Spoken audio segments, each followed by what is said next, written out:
All right, I'm going to go ahead and start the recording, and we'll go ahead and start and see what we do right now. We are down to the end at this point, and I'm assuming y'all are hearing me at this point. And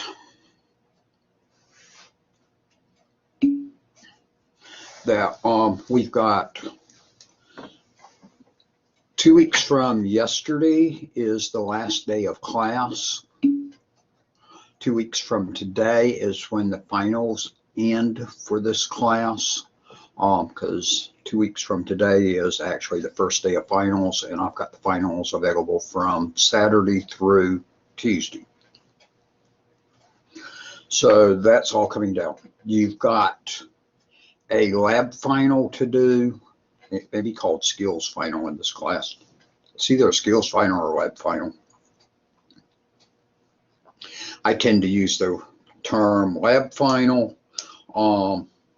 It seems like Cisco uses the term skills final. And let me get that because we've got one more in here.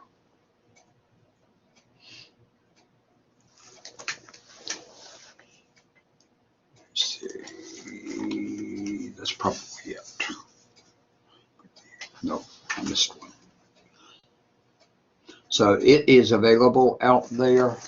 It's in assignments on the bottom of the page, and that you'll need to get it done. So you can go ahead and be working on it and getting it completed.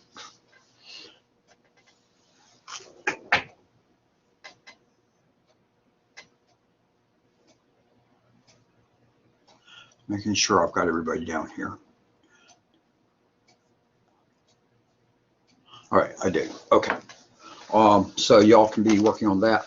Your final exam will be available from Saturday, May 1st through Tuesday, May the 4th. So both of those are on that date, due on that date. However, the lab final, you can go ahead and start on it now and turn it in at whatever point you want. The next week, the schedule that we've got, I have a session scheduled for this collaborate session next Tuesday, which I will do.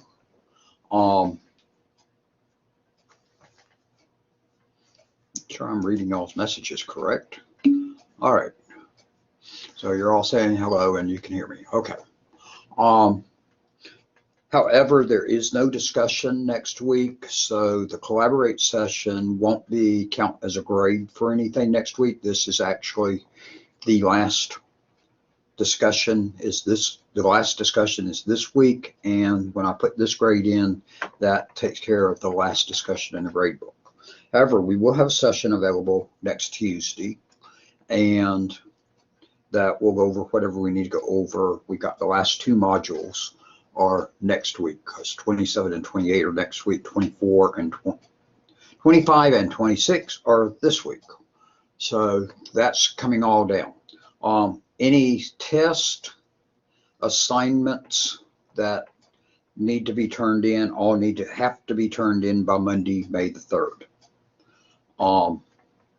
And there are some stuff due that day. But if you've got things that you're behind on that you're catching up on, please get them in as soon as possible. Don't wait till Monday afternoon, May the 3rd, to turn them in, because I will be under a time crunch the rest of that week. As I do have assignments and tests coming in from y'all in all of my classes that day. I've got the labs, the finals all coming in the next day, and lab finals are coming in 2 of the classes. So I've got a good bit of stuff I've got to get graded that week, and then grades are probably due on Friday morning at 10 o'clock, so I have to get them completely finished. In the case of your class and the first Cisco classes, that I've got to transfer all the grades back and forth between two systems. I have transferred most of them. I'm about a week behind on doing those, but I really don't want to do them until after due dates. So probably tomorrow I'll be transferring grades and get it caught back up again. But I think I'm only maybe just this week's stuff and where some people turned in a few things late are the only things that need transferring across out there. And that I can get all of that presented in both places. And then I'll still have the last 2 weeks to do as we come down to the end for this week and next week. And we have graduation in Rome on that Thursday evening. It's drive-through graduation at the campus, and I'm supposed to be there. And that'll take at least an hour, and it'll take an hour drive down, an hour drive back for me, or a little over that. So that's going to take half a day out of me, and theoretically I get the afternoon off if I'm going to go work that evening going down there. So I need to be getting all of that stuff done, and I'd love grades maybe not be due till that Monday, and then it'll be like 24 hours later. So either it'll be that Monday or Tuesdays when y'all can see them out there on my GNTC, because they got to get it all in, and they got to do a roll of them and make sure there's no errors or anything that pops up in the process.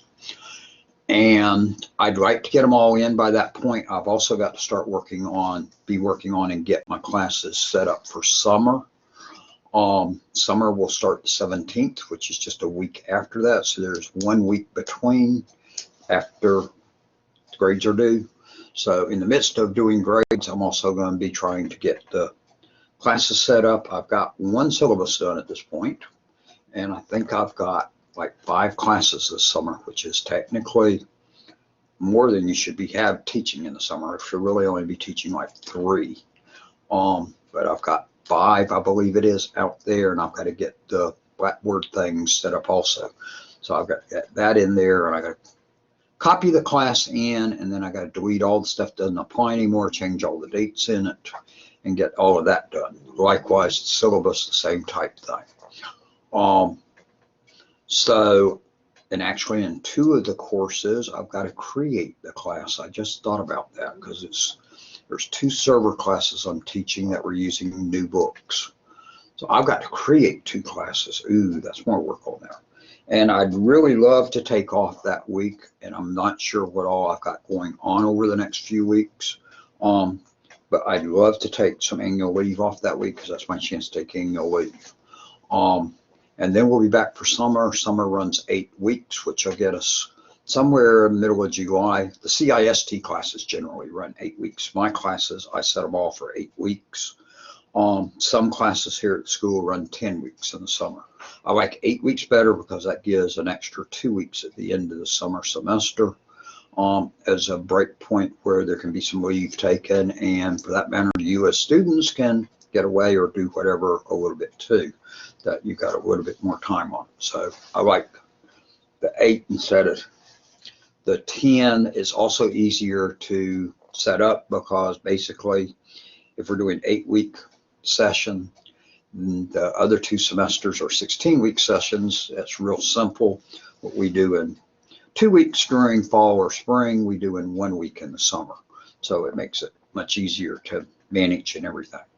All right, so that's where we're coming from on that. We'll see what all happens. Hopefully that all gets taken care of, and hopefully that I can do a little bit of stuff, but we'll wait and see what does occur. So that's where we're standing at this point. Are there any questions on what we're coming down to here at the end?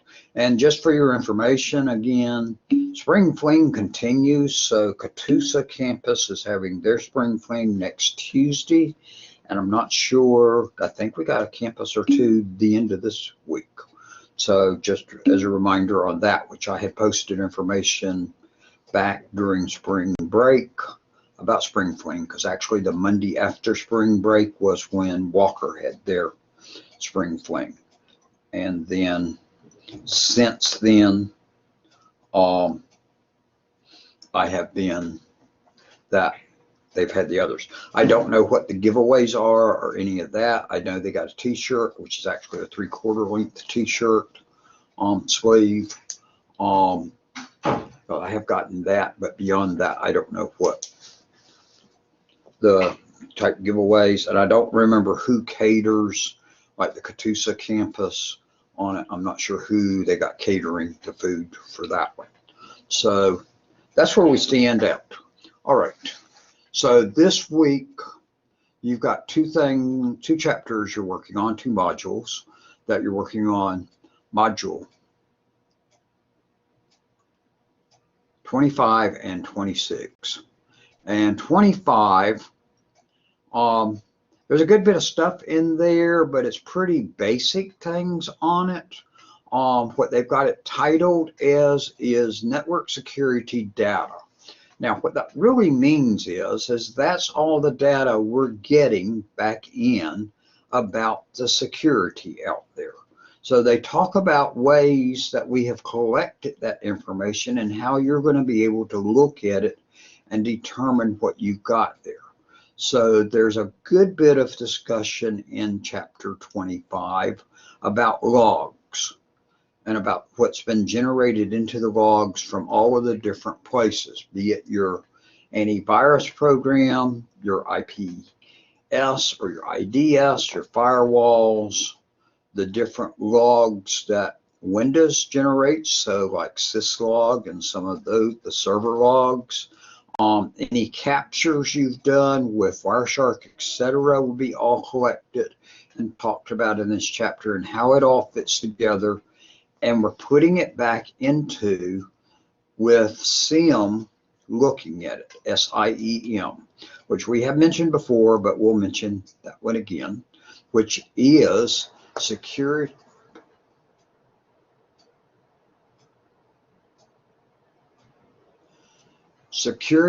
information event management. Okay, and what it's doing is it's taking all of that information and it's getting it into some manageable format with the various tools that it has available for it. So SIEM is going to take care of meeting all of this, whether it be compliance reporting that we have to do, because if you get attacked, you have to, a lot of organizations have rules on them and even laws that they have to report what happened. And that's partly in a compliance that they have to report it in terms of compliance, but they also have to report it to different groups and everything else. And then their reporting here is the summaries, getting those all together, aggregation, where it combines all the stuff and gets rid of the duplicates so that we can then work on it. So it's a way to manage it all, and that's what they're really going through and teaching you a lot of out of this chapter about how this data that we've been looking at, a lot of it through the book, when you get it, what do you do with it?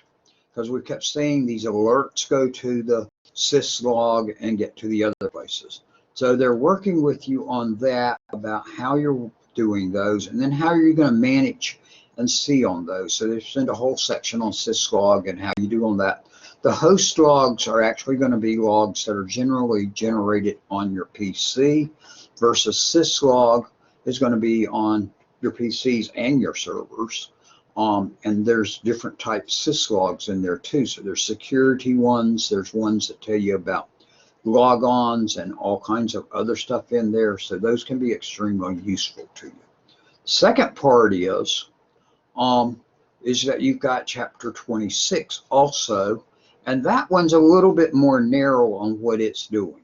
It's purely looking at alerts, and then how do we evaluate that alert and realize, is this an alert that is something we need to respond to, or is it an alert that we don't need to respond to? It could be a false alert. It could be an alert that's just informational, but it's not telling us anything about that there is a problem out there. So they're going to go through and look at those in 26 and see how to handle your alerts and to deal with them. And to also to make sure you get them in a timely basis, because if the devices send off an alert It needs to be sent to somebody or to a place where somebody is going to see it and respond to it quickly. You don't want it, and you hear about this occasionally happening. There was an alert went out, a report that told us that was letting us know that somebody was in our system that shouldn't be in the system, and nobody saw it for a week. And by that time, whoever it was had hacked into their system, had done all their damage. But if they had have caught it when the system first told them something's not right in here, they could have stopped and probably and definitely reduced the amount of damage, and may have even been able to completely prevent it. So you've got to be paying attention on these alerts as they go out. So that's the type of things that they're going through and showing you in the chapter here. I'm going to post out there in general discussion real quick after we finish on this today, because I want to go work with backpack blessings for a while. As we pack food for the children that are on lunch program and stuff that most likely do not have food to eat on the weekend, that their lunch they get at school and breakfast may be the really only food they get. So I'm hoping to go help with that real quickly after this for the afternoon of unload their truck and also help bag probably 1,000 or more bags for Walker County. Which will last 2 weeks.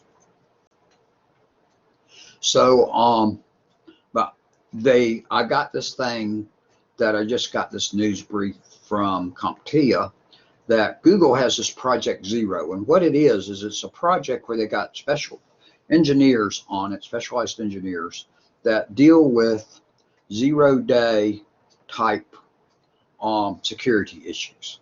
And that they've set them up and for them to be able to try to find these things quicker, dealing across the world on not just Google products, and to figure out what it is and then get the information to whatever software company it is that the flaw has been found in.